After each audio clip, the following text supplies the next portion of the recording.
Graça e paz, queridos. Amém? É bom ver que os irmãos estão retornando de férias e louvamos a Deus, então, por estarmos aqui. De fato, o trabalho com as crianças volta a partir do próximo domingo. Domingo que vem a gente vai ter as classes, tanto na EBD, na Escola Bíblica Dominical, que a gente estava tendo classe única até aqui, mas ontem nós tivemos uma reunião muito proveitosa, muito abençoada, com bastante comida, dos professores do departamento infantil, da qual agora eu faço parte do CAST, agora do departamento infantil. Eu, o João Amaral, né, João? Estamos juntos lá no departamento infantil, Juninho, e traga a sua criança no domingo pela manhã. Traga, que é para você também aprender com ela, cobrar dela o que, ela está aprendendo a respeito da palavra do Senhor. Traga à noite também, a partir do domingo à noite nós teremos, então, o que nós chamamos de cultinho, não sei se é o nome mais apropriado, mas o trabalho que nós fazemos, a meditação e a reflexão na palavra do Senhor, na linguagem da criança, de uma forma que ela entenda melhor. Então, próximo domingo voltaremos com esses trabalhos. Estava falando que o pastor Flávio estava de férias, mas ele está aqui em nosso meio, ele está camuflado ali, ele está vestido de uma morenidade ali, veranista, aí ninguém reconheceu, mas ele está em nosso meio.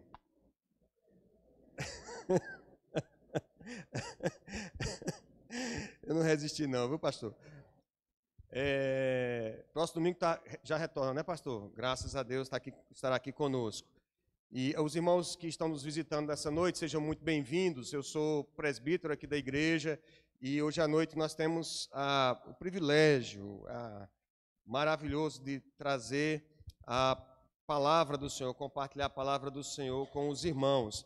Eu gostaria de convidar todos para abrirem suas Bíblias no livro de 1 Reis, capítulo 18. 1 Reis, capítulo 18. Não sei quantos tiveram a oportunidade de acompanhar a reunião de oração de quarta-feira. Alguns irmãos estavam aqui, alguns acompanharam de casa pelo canal do IPC, Igreja Presbiteriana Católica, no YouTube. Desde já aviso que eu acabei de conferir, nós temos 959 pessoas inscritas no nosso canal.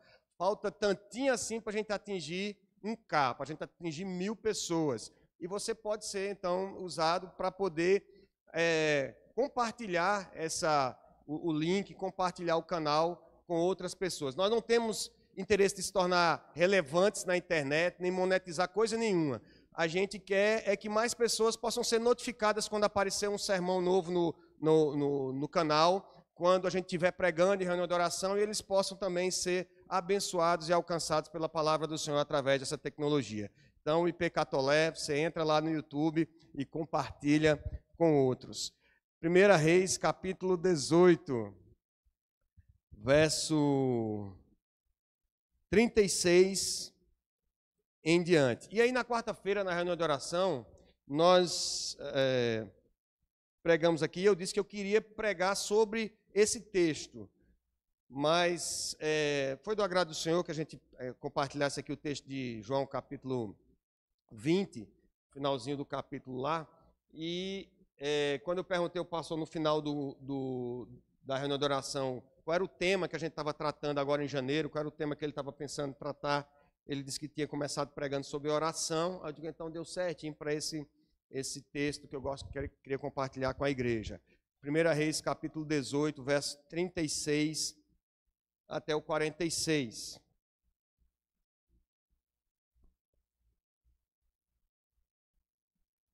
A palavra do Senhor narra, assim, um episódio muito conhecido. No devido tempo, para se apresentar a oferta de manjares, aproximou-se o profeta Elias e disse: Ó Senhor, Deus de Abraão, de Isaque, de Israel, fique hoje sabido que tu és Deus em Israel e que eu sou o teu servo e que segundo a tua palavra fiz todas essas coisas. Responde-me, Senhor, responde-me, para que este povo saiba que tu, Senhor, és Deus e que a ti fizeste retroceder o coração deles. Então caiu o fogo do Senhor e consumiu o holocausto, e a lenha, e as pedras, e a terra, e ainda lambeu a água que estava no rego. O que, vendo todo o povo, caiu de rosto em terra e disse: O Senhor é Deus, o Senhor é Deus. Disse-lhes Elias: Lançai mão dos profetas de Baal, que nenhum deles escape. Lançaram mão deles, e Elias os fez descer ao ribeiro de Quizon, e ali os matou. Então disse Elias a Acabe: Sobe, come e bebe, porque já se ouve ruído de abundante chuva. Subiu Acabe a comer e a beber. Elias, porém, subiu ao cimo do Carmelo, e encurvado para a terra, meteu o rosto entre os joelhos, e disse ao seu moço: Sobe e olha para o lado do mar. Ele subiu, olhou e disse: Não há nada. Então lhe disse Elias: Volta. E assim por 7 vezes. A 7ª vez disse: Eis que se levanta do mar uma nuvem pequena, como a palma da mão do homem. Então disse ele: Sobe e dize a Acabe: Aparelha o teu carro e desce, para que a chuva não te detenha. Dentro em pouco, os céus se enegreceram, com nuvens e vento, e caiu grande chuva. Acabe subiu ao carro e foi para Jezreel. A mão do Senhor veio sobre Elias, o qual cingiu os lombos adiante de Acabe, até a entrada de Jezreel. Até aqui a leitura da palavra do Senhor. Vamos orar, meus irmãos.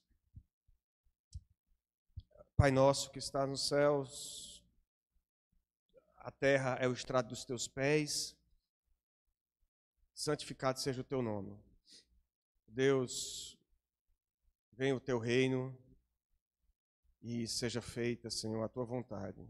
Se cantamos com sinceridade agora há pouco, Senhor, que o teu Espírito venha sobre nós, que traga quebrantamento, que traga, ó Deus, graça, que traga salvação, que traga a cura para o nosso coração, que traga sabedoria do alto, que nos revele, Senhor, a Ti, Deus que é Senhor, o único Senhor, o único Deus verdadeiro.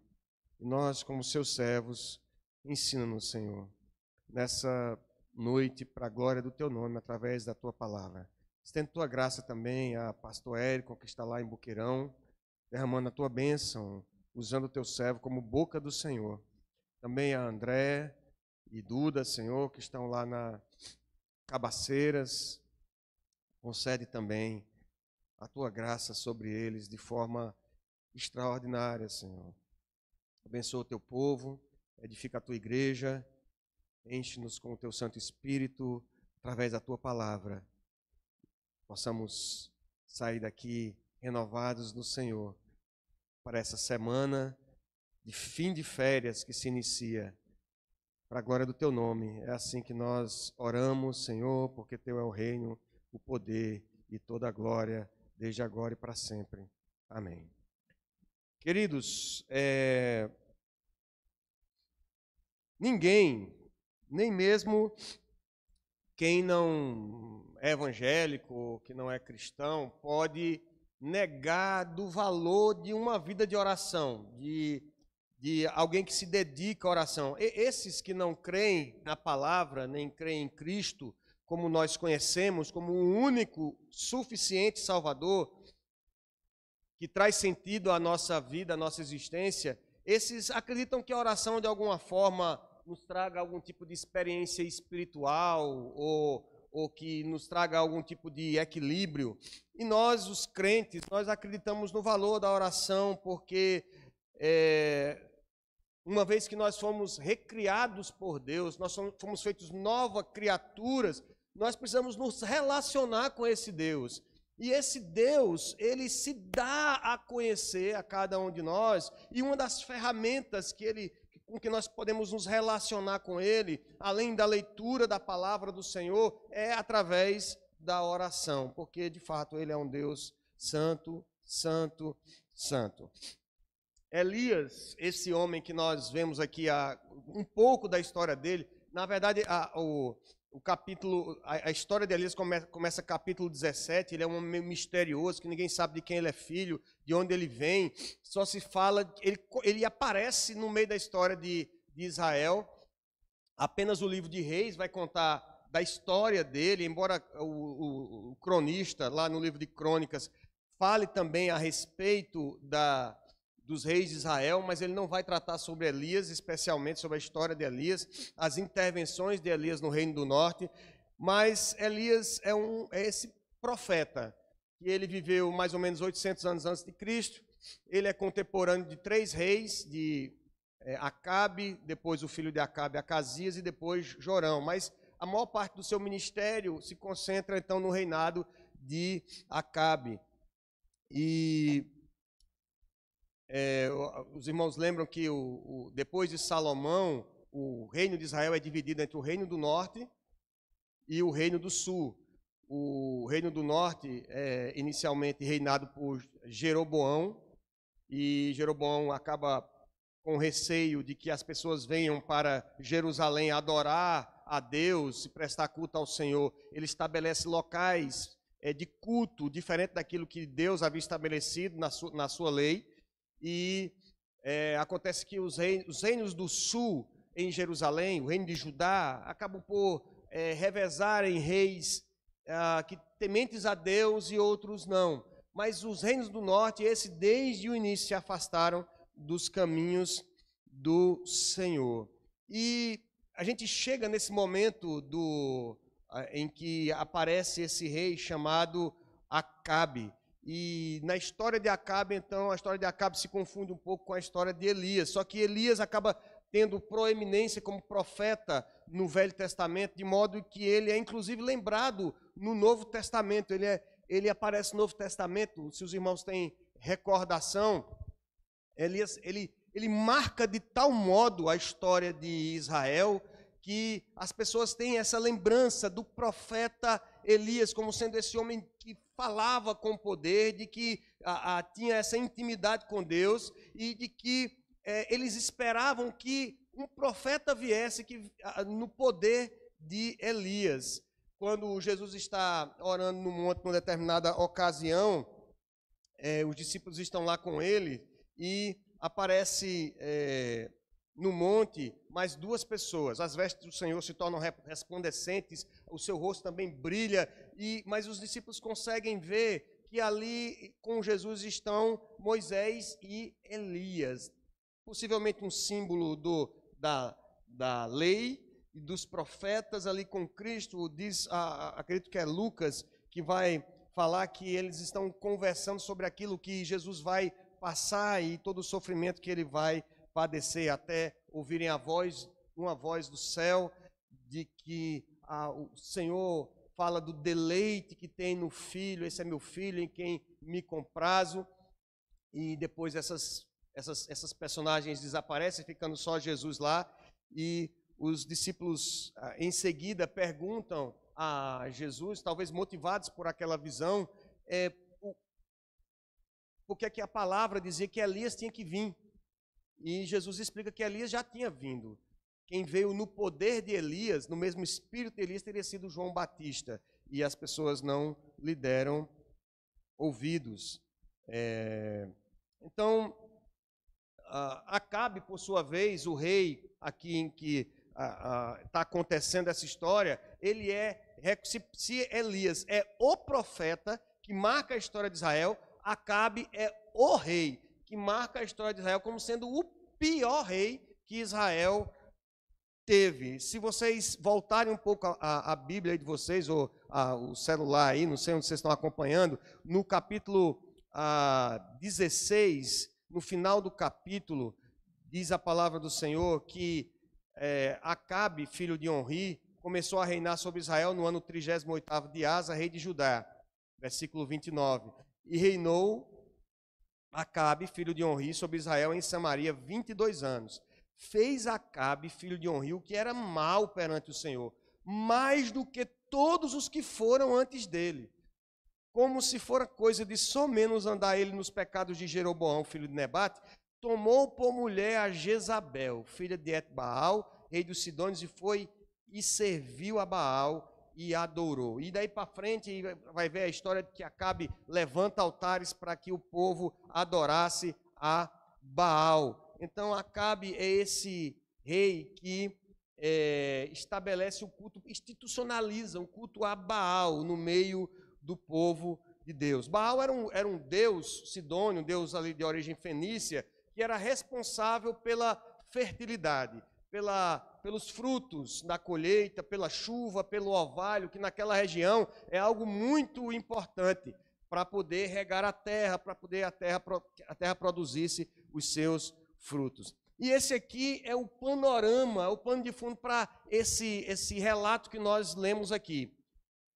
Em determinado momento, Elias confronta Acabe, já jurado de morte, que Jezabel havia dito que já tinha perseguido os profetas do Senhor e Elias era um dos poucos que tinha sobrevivido. E Elias confronta Acabe e diz assim: olha, vamos fazer um desafio, vamos lá para o Monte Carmelo, chama os profetas de Baal todos, não falta nenhum, porque a gente vai lá, vai descobrir quem é Deus, se Baal é Deus ou se Deus, Jeová, é realmente Deus, se Javé é Deus. E eles chegam lá no Monte Carmelo e os profetas de Baal ficam lá gritando, se esgoelando e Elias fica incitando aqueles homens, dizendo: olha, fala mais alto. Meio-dia, estava todo mundo cansado, suado, mais queimado do que o pastor está, e estavam chamando Baal, Baal, para ver se queimava a oferta, e nada de Baal responder.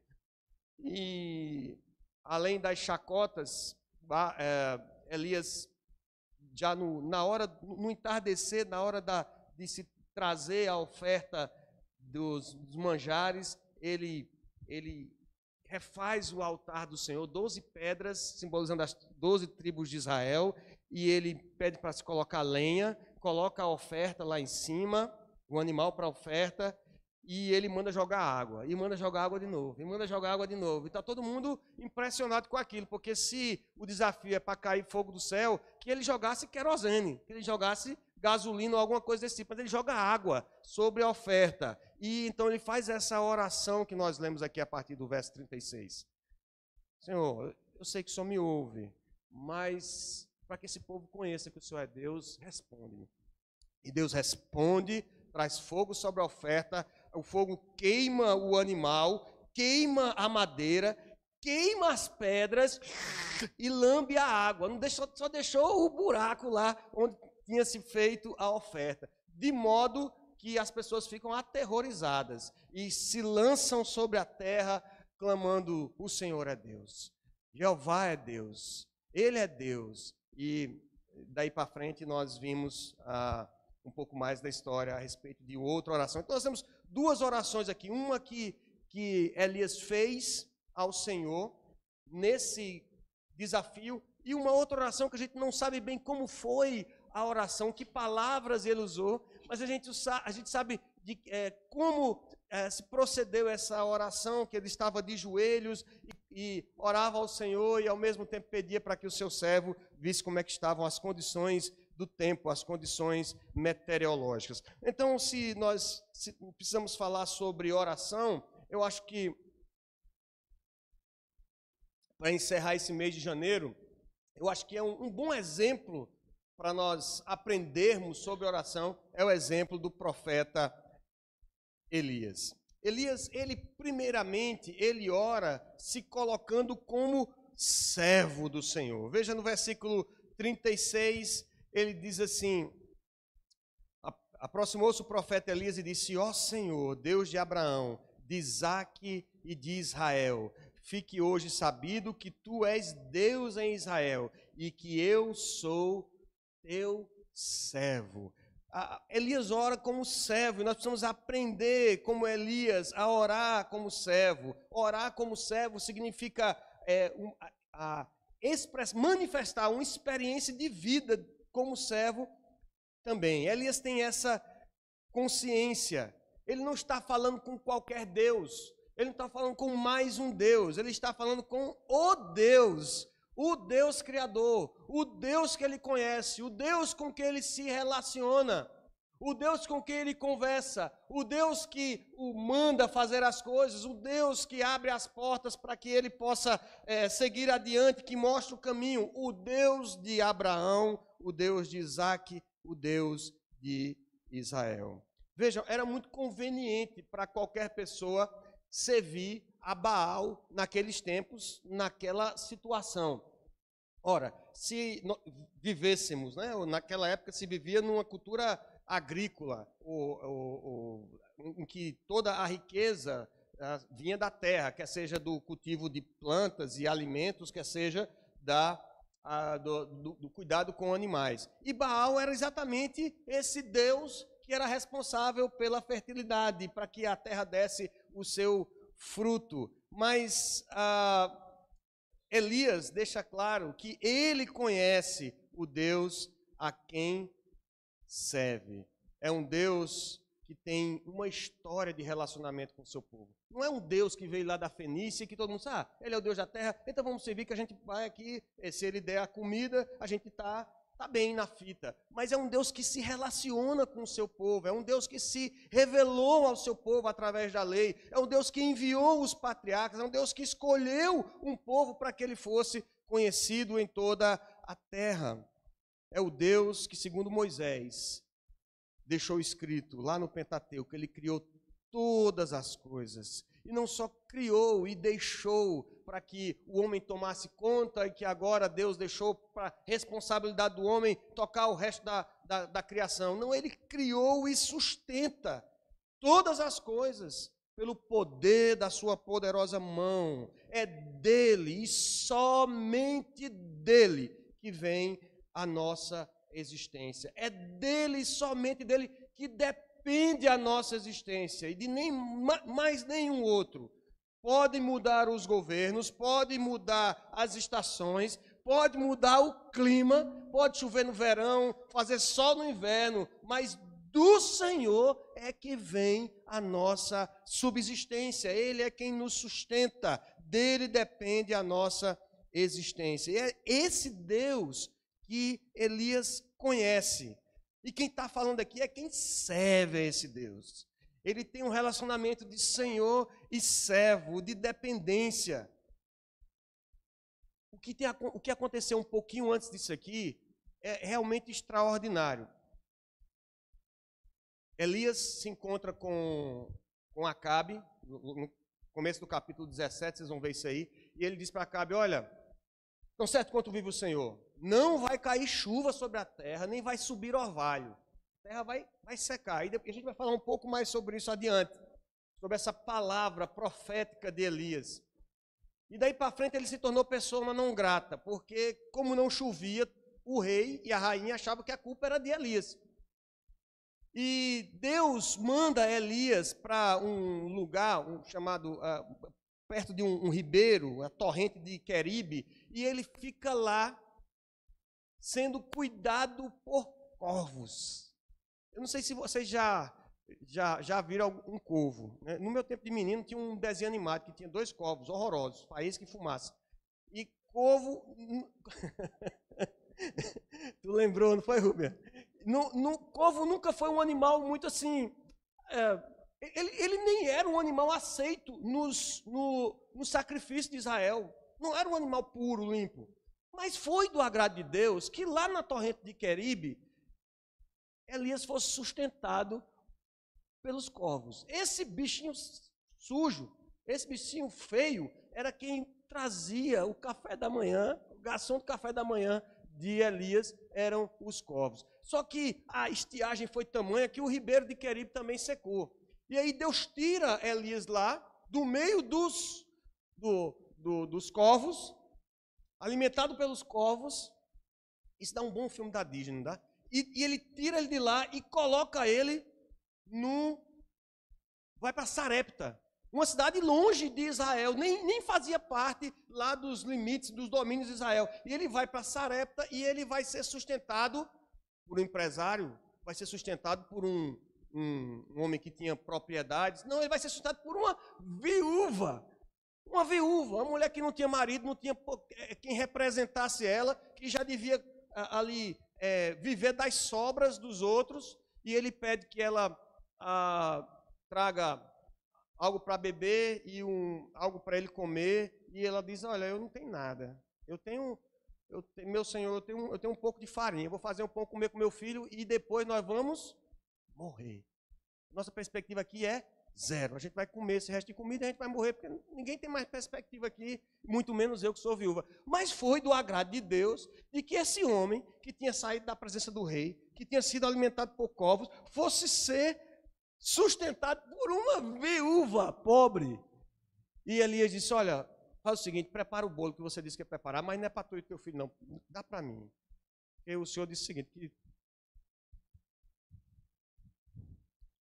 de onde você tirou essa farinha, não vai faltar não, pode tirar. E Deus sustentou aquela mulher, aquele menino e Elias. Mas foi do agrado de Deus de que depois de um determinado tempo, o filho daquela mulher morresse. Eita nós, quanta história de Elias. E Deus usa aquele homem, naquele momento de seca, de dificuldade, para que aquele menino fosse ressuscitado.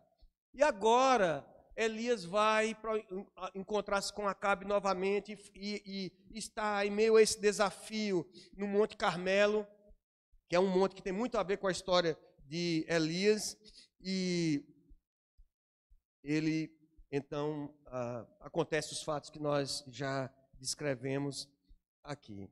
Elias, ele vive, de fato, como servo do Senhor, dependente do Senhor, ele depende desse Deus, a quem ele diz que ele serve, esse Deus vivo e verdadeiro, é o Deus de Elias, é o Deus que ele serve, por isso que ele tem experiência do que é servir a Deus, ele tem experiência do que é depender de Deus, e por isso quando ele começa a oração dele, para que todos escutem ali, ele diz, eu sou o teu servo, Senhor, lembra de mim, eu sou o teu servo, o servo do Deus vivo.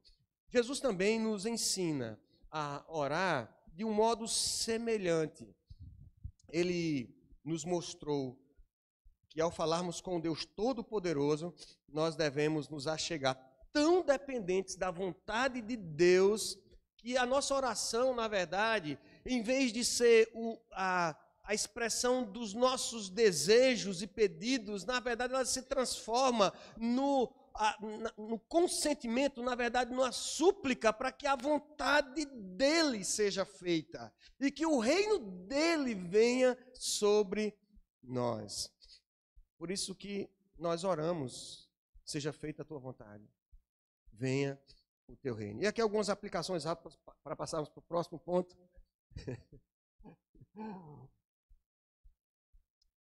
É que ao orarmos como servos do Senhor, nós precisamos aprender a depender de Deus. Nós precisamos aprender a depender da providência dele. E se nós oramos como servos, dependentes de Deus, nós temos que estar prontos para que a nossa oração e a nossa vida de servos nos leve a situações difíceis de entender. Um corvo que lhe alimenta e uma viúva que aparentemente não tem nada para lhe dar e de repente é a fonte do sustento. Porque não é o caso do profeta ser exaltado. Se eu terminar aqui o sermão e você sair apenas com a visão de Elias na sua cabeça, eu não cumprirei o propósito aqui. Eu me coloquei hoje nessa noite. Eu quero que você saia não pensando que não se trata de exaltar a figura do profeta Elias, como o próprio Israel fez.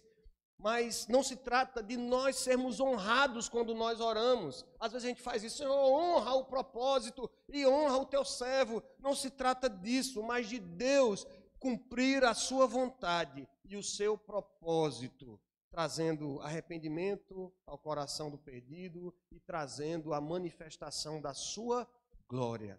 É disso que se trata a oração, não de exaltação de quem quer que seja. Assim como Elias, Jesus era um profeta que não procurava a própria honra. Marcos e João, especialmente Marcos, falam que Jesus, quando passou em Nazaré, onde ele foi criado, e o pessoal conhecia ele, a família e tal, Jesus não pôde fazer muitos milagres ali. Curou algumas poucas pessoas só. E ele mesmo disse, um profeta não tem valor senão na sua própria terra. E Jesus não procurava honra para si, Por isso, meus irmãos, e esse é um assunto inevitável quando nós falamos de Elias, de Jezabel e dessa história, é de que a gente tem que ter cuidado com os profetas da atualidade, os coaches espirituais que a gente cansa de ver e ouvir muitas vezes nas mídias sociais, e ouvindo muitas vezes. Desconfie quando aparecer profeta por aí, pregador do evangelho, muitas vezes nem o evangelho prega, procurando fama, procurando reconhecimento, procurando riqueza, procurando poder. Estes não seguem o exemplo de servo do profeta Elias, nem o exemplo de servo, do servo maior, que foi o servo sofredor, Jesus Cristo. Não é assim que a palavra nos ensina. Precisamos aprender, então, a orar como servos do Senhor e a viver como servos na dependência do Senhor. Segundo lugar, meus irmãos, Elias ora. Se ele ora como servo, ele ora também segundo a palavra. Continuando o versículo 36, ele diz assim: fique hoje sabido que tu és Deus em Israel e que eu sou teu servo, e que segundo a tua palavra fiz todas estas coisas. Olha só, meus irmãos, o que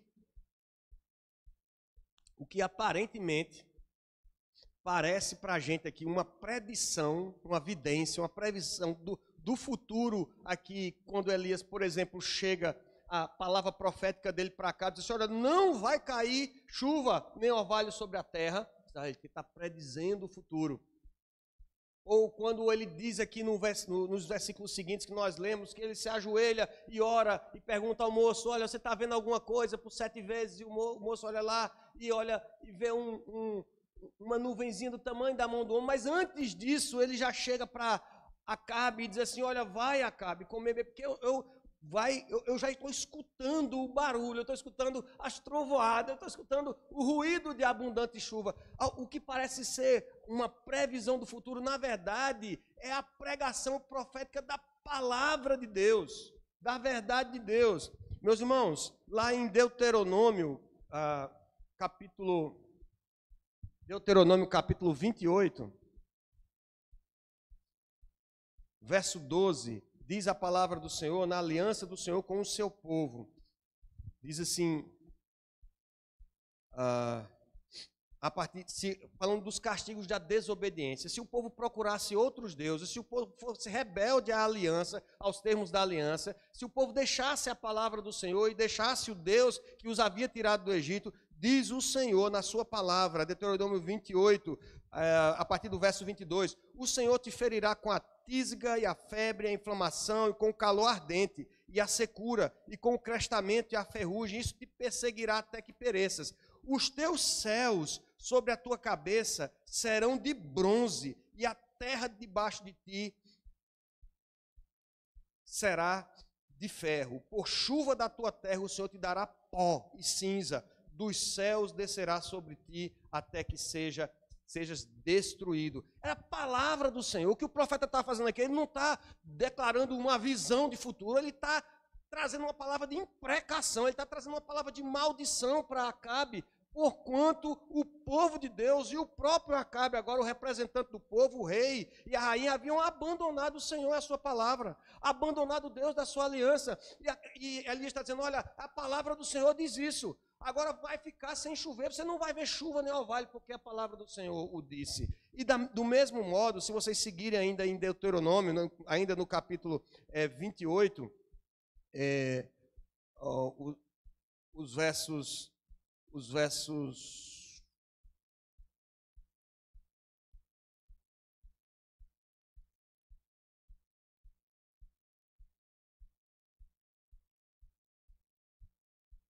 Perdi o versículo, meus irmãos. Mas, do mesmo modo, a bênção da obediência, é um pouquinho antes, capítulo 28, verso 12, diz o texto da palavra do Senhor, ainda a mesma palavra, agora as bênçãos decorrentes da obediência do povo ao Senhor e à sua palavra. Diz o texto: o Senhor te abrirá o seu bom tesouro, o céu, para dar a chuva à tua terra no seu tempo, e para abençoar toda a obra das tuas mãos. Quando Elias sobe ao cume do Carmelo para poder orar ao Senhor pedindo chuva, ele não está fazendo nenhuma uma predição profética de futuro, ele está orando ao Senhor para que ele cumpra a sua palavra. Ele está orando de acordo com a sua palavra, e por isso que ele tem a certeza de que a chuva cairá. Ele tem a certeza de que o Senhor vai trazer a chuva, porque agora os profetas de Baal estão mortos, e o povo a um está dizendo: o Senhor é Deus, o Senhor é Deus.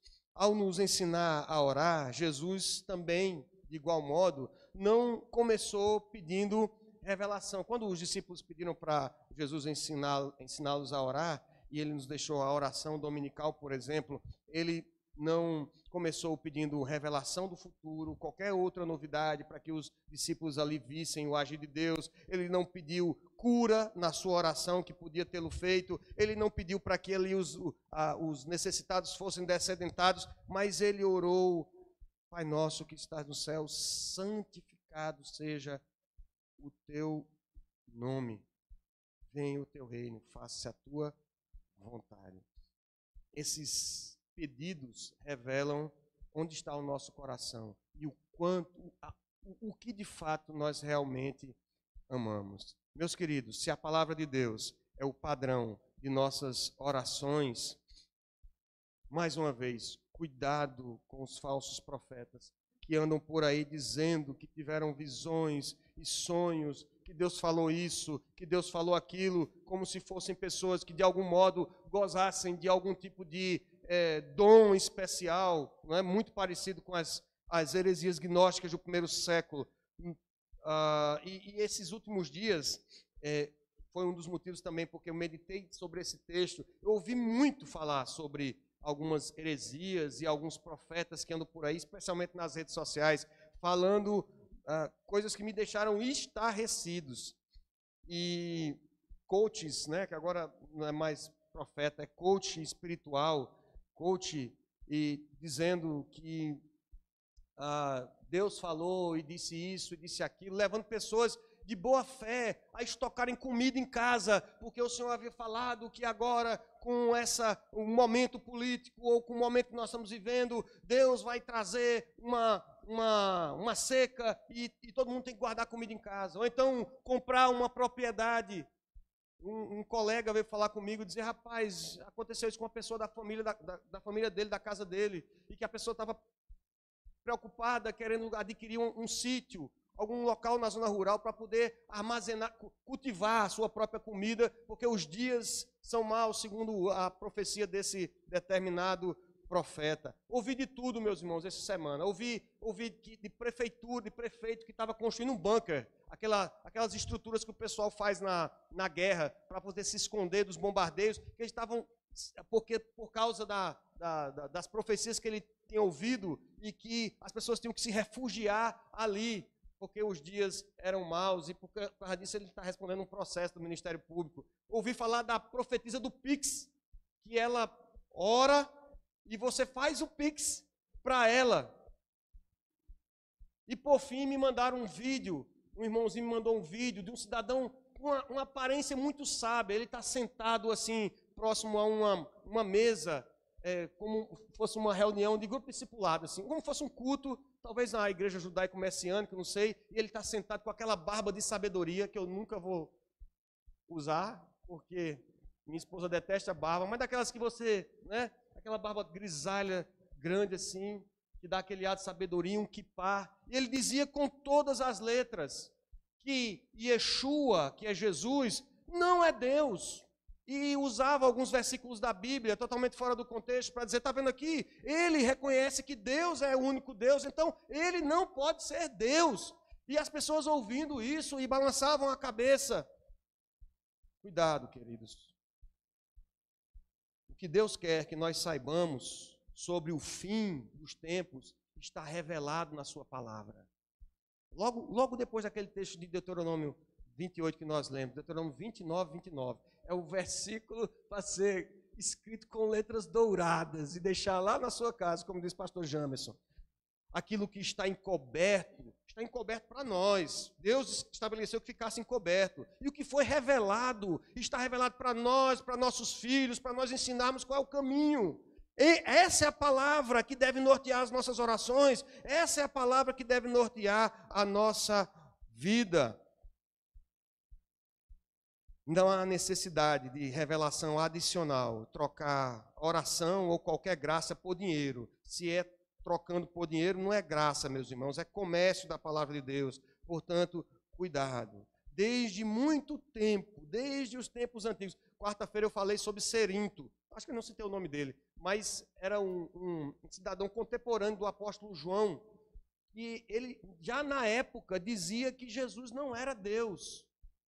E por isso, acredita-se que porque essa heresia tinha arrebanhado muitos judeus na época e alguns irmãos da igreja do primeiro século, é que João vê a necessidade, olhando para os evangelhos que já haviam sido escritos, Marcos, Mateus e Lucas, de fazer um evangelho realçando a divindade de Cristo. E, diferentemente de todos os outros evangelhos, João não começa falando sobre a história do nascimento de Jesus. Ele começa dizendo, no princípio era o Verbo, e o Verbo estava com Deus, e o Verbo era Deus, ele estava no princípio com Deus.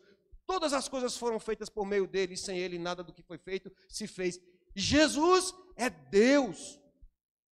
Mas essas novidades que a gente escuta hoje não são novidades, é a mesma mentira diabólica, demoníaca, que quer enlaçar o coração de muitos irmãos.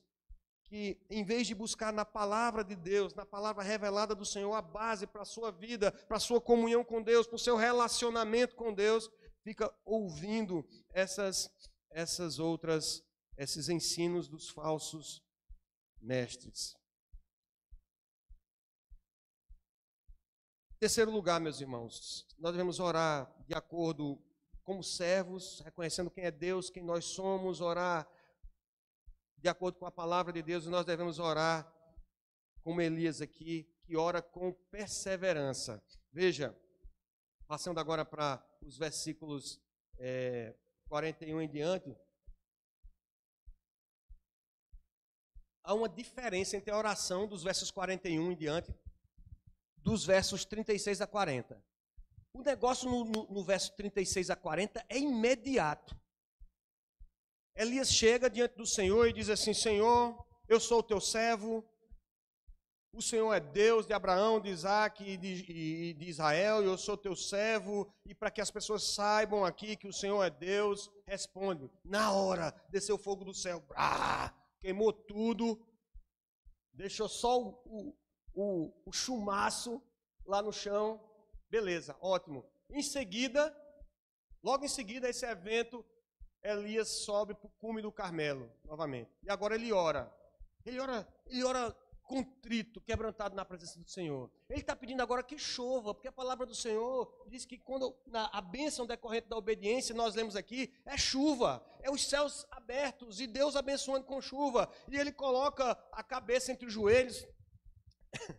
Eu tinha reservado um ponto só para falar de oração de joelho, de cabeça, e cortei no final, porque senão a gente não ia dar tempo de terminar meu sermão hoje. Mas depois tente orar com a cabeça entre os joelhos, meus irmãos, em casa. Só para mostrar que primeiro não é uma prática comum no Velho Testamento. Você vai ver alguns...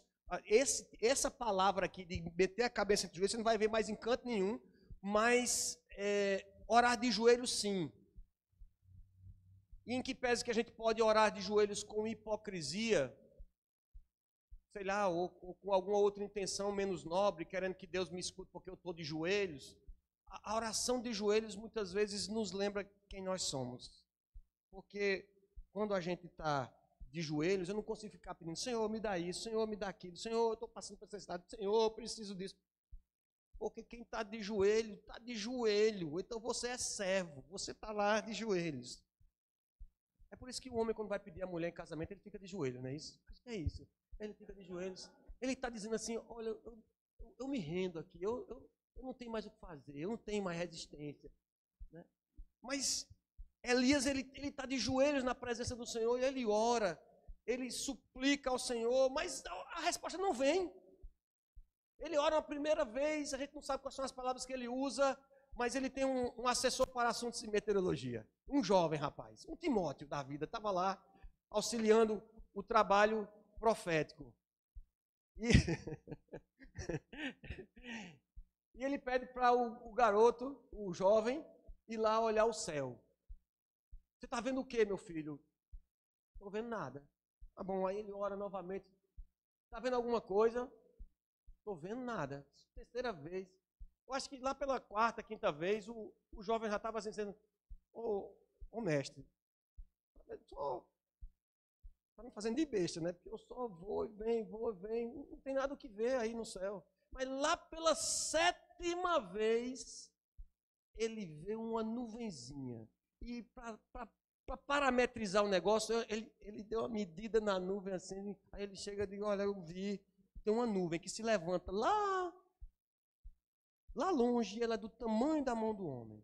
E ele diz, sobe, corre, vai avisar Acabe, senão ele vai ficar atolado no meio do caminho. Vai vir chuva, porque eu conheço o Senhor.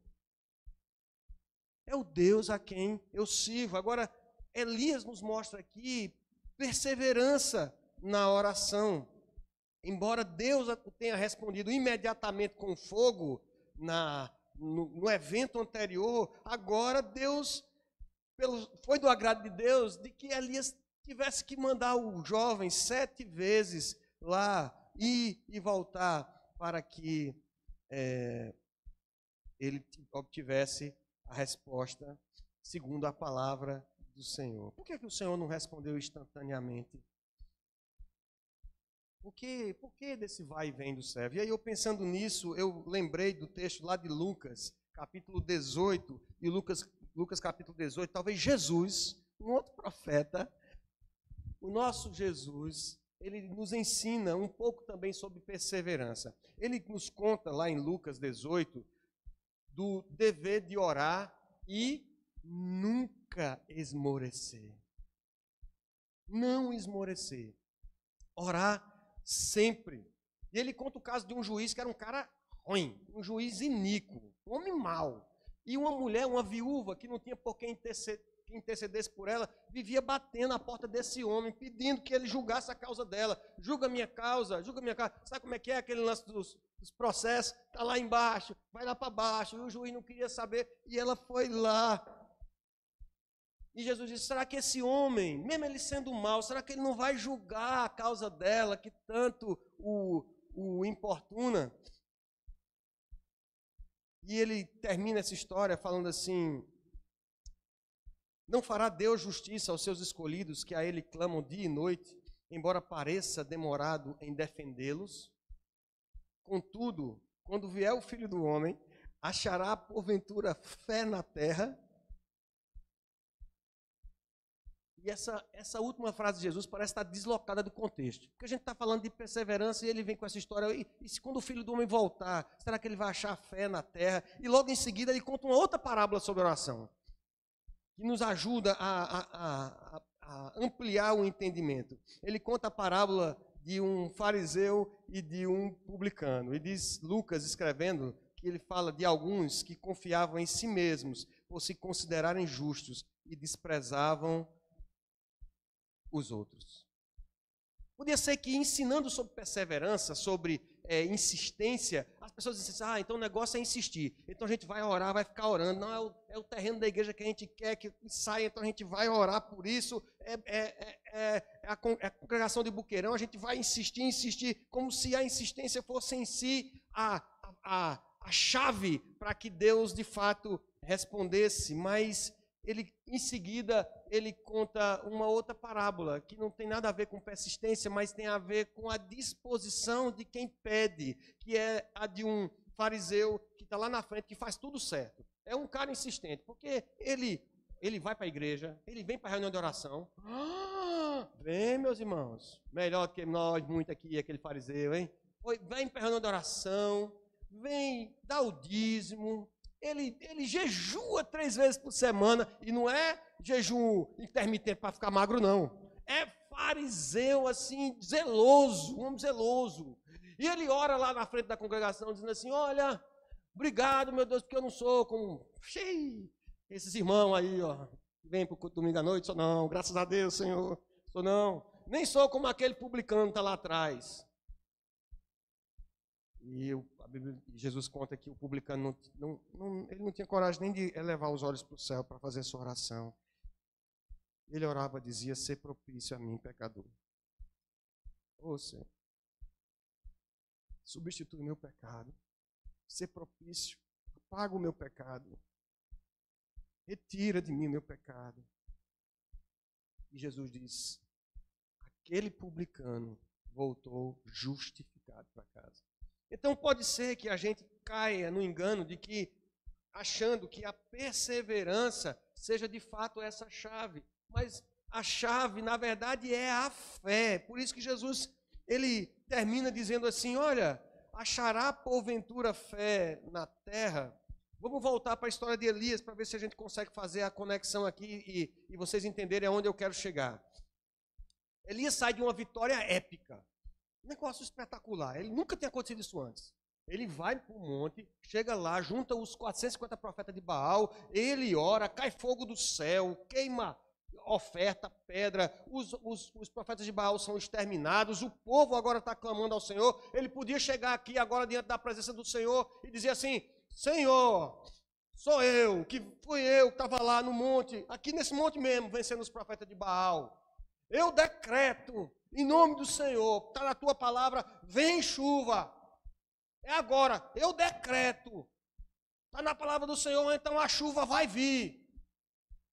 Mas não é assim que Elias chega. O Senhor está ensinando a Elias sobre perseverança e sobre humildade.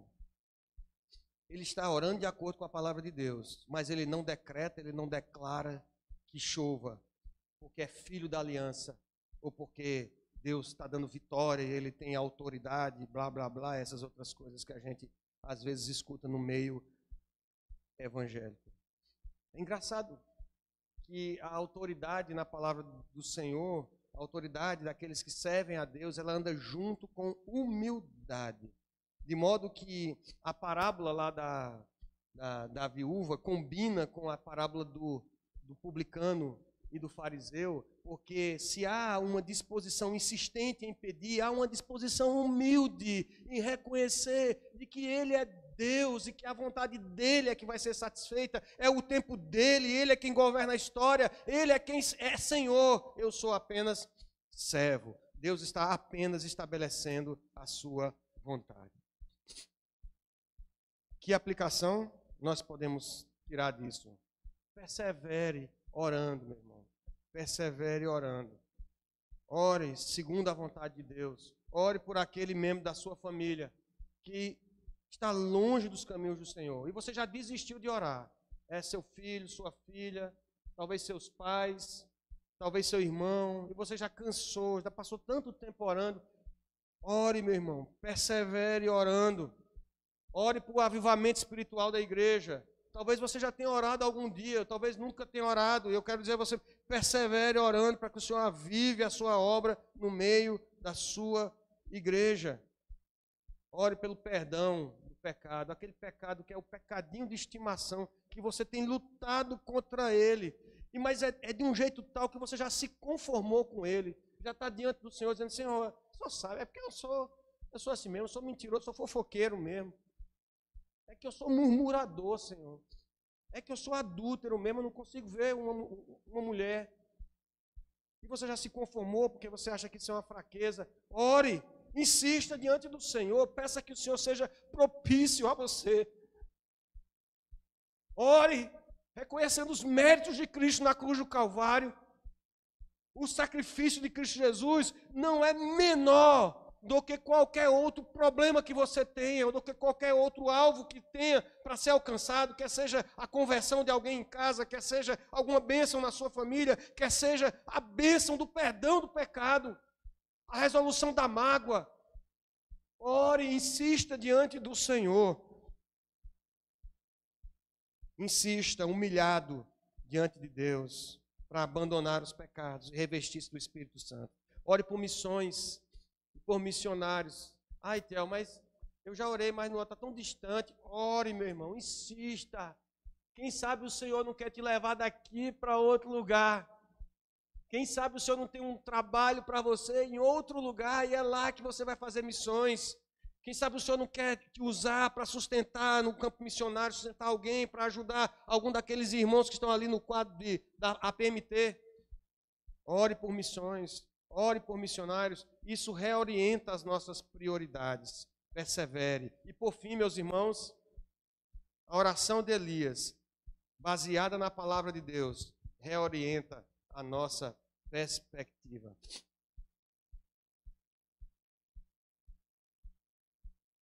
Sob a perspectiva da palavra de Deus, renovados por uma vida de oração perseverante, a privação, mas eu estou tão apertado, seu aperto, a privação se transforma numa prova do Senhor.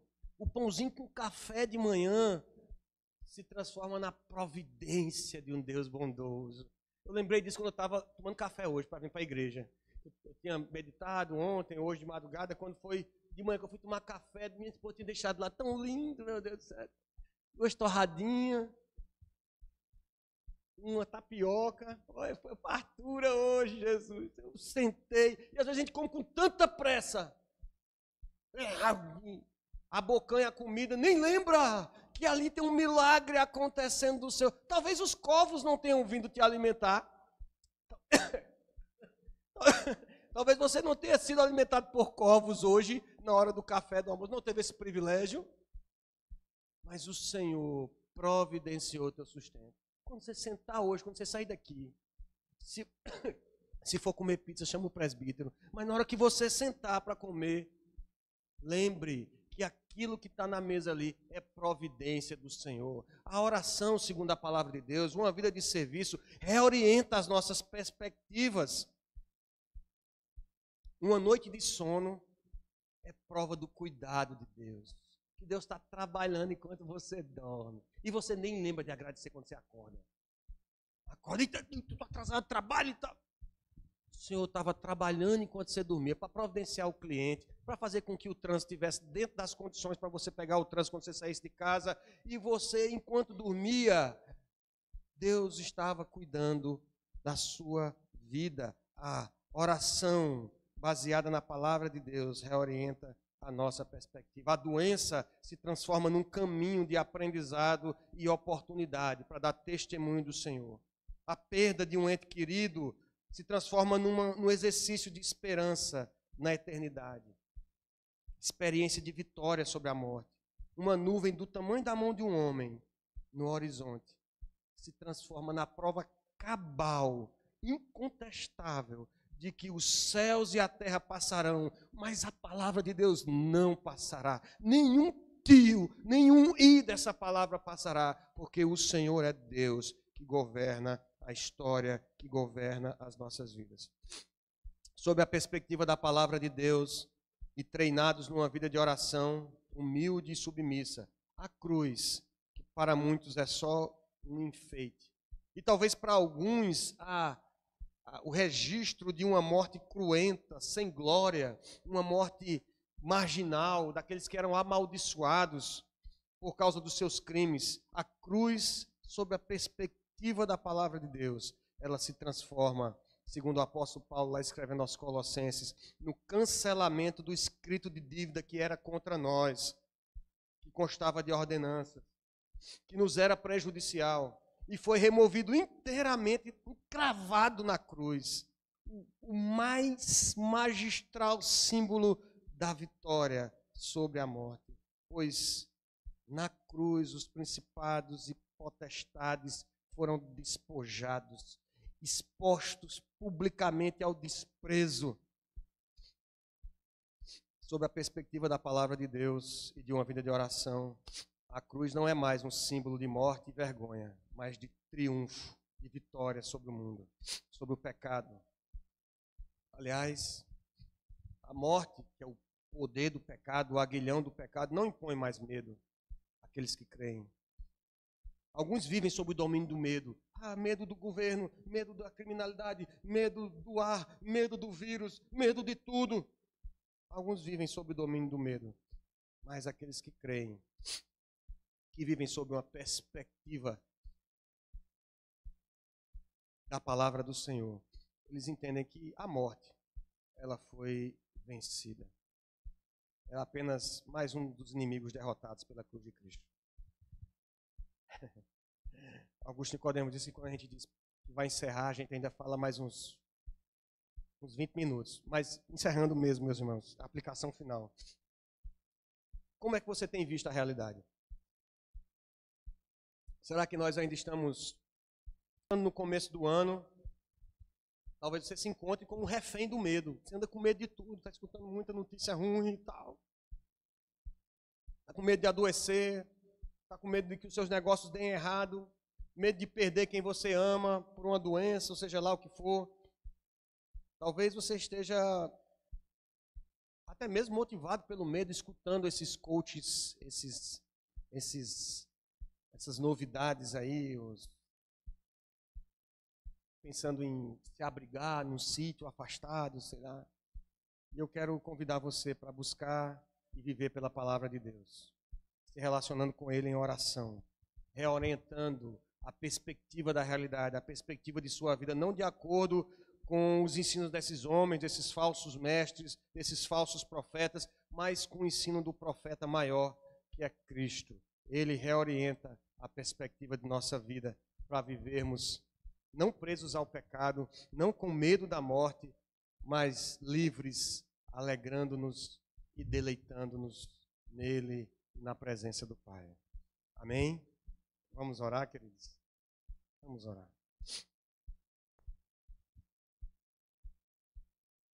Senhor nosso Deus, Tu és Deus, Tu és o Deus de Abraão, o Deus de Isaac e de Israel. Tu és o Deus do povo de Israel, Tu és o Deus dos profetas, Tu és o Deus de Elias, Senhor.